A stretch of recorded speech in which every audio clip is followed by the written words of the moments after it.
J'ai eu Tati au téléphone la semaine dernière et elle m'a raconté la fois où elle a réussi à faire changer de régime alimentaire pour les athlètes, championnat du monde d'athlétisme, pour le lancer de marteau masculin. Elle les a fait passer au régime paléolithique.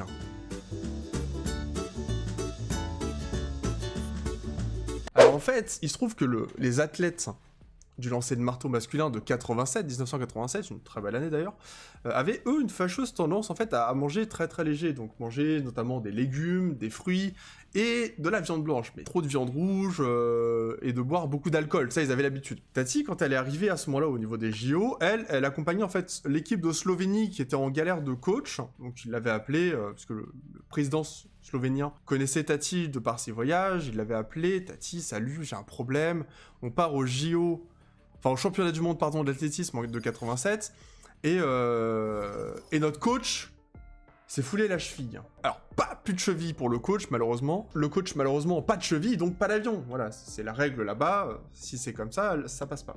Du coup elle est partie avec eux en tant que coach, donc elle a accompagné les athlètes, tous les athlètes confondus, mais elle était vraiment en charge des lanceurs de marteau. Et en fait elle les voyait manger des fruits, des légumes, mais et beaucoup de céréales également, et elle se disait mais non en fait, les mecs, vous lancez du marteau, c'est comme lancer une pierre, c'est assez masculin, viril, c'est très vieux quoi, le lancer de quelque chose. Elle s'est dit il faut que vous mangez quelque chose de plus primaire. Et elle leur a dit écoutez, on va changer le truc, vous allez manger essentiellement du poisson, un peu de viande rouge et des fruits et très peu de légumes. Régime paléolithique, on sait bien comment ça marche, hein, c'est système paléo, hein, on n'avait pas de la viande tous les jours, on devait faire beaucoup de marche, beaucoup de sport pour aller chercher peut-être des baies, des trucs comme ça, pas mal de poissons parce que la pêche. L'avantage, c'est que du coup, les joueurs slovaques ont gagné énormément de médailles,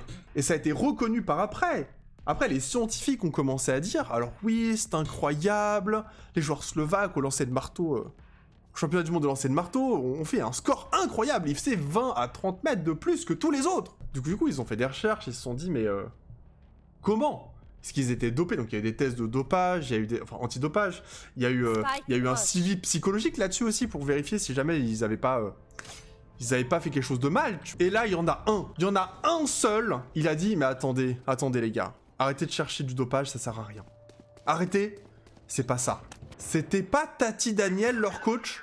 Et là, ils ont arrêté les recherches. Tous les laboratoires ont arrêté de faire des tests antidopage, des tests contre le dopage et tout.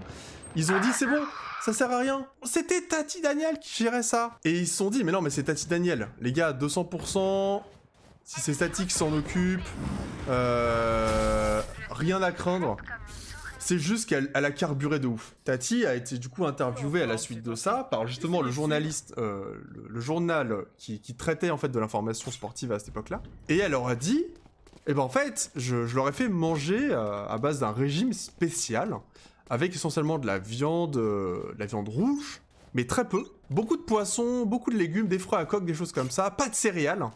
Pas trop de produits laitiers et tout, et eux ils étaient là en mode mais what the fuck, mais Tati, mais qu'est-ce que vous leur avez donné à manger, c'est incroyable, c'est du jamais vu. Elle a dit bah écoutez, avec mes recherches sur le passé et l'histoire, je me suis rendu compte que les hommes du paléolithique étaient quand même en très très bonne forme et qu'ils méritaient qu'on s'intéresse à leur régime alimentaire.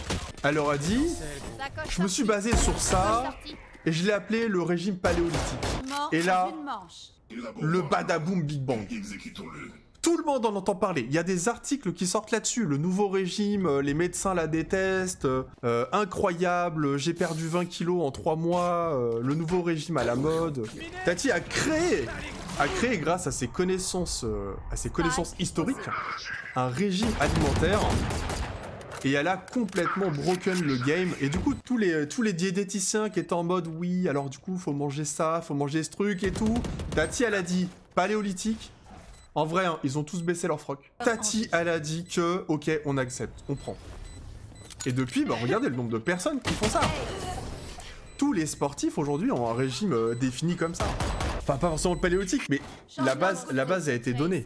Après, en 1987, je vous cache pas que j'ai pas lu les articles de cette époque-là. Je suis obligé de me baser sur ce que Tati ta team a raconté la semaine passée.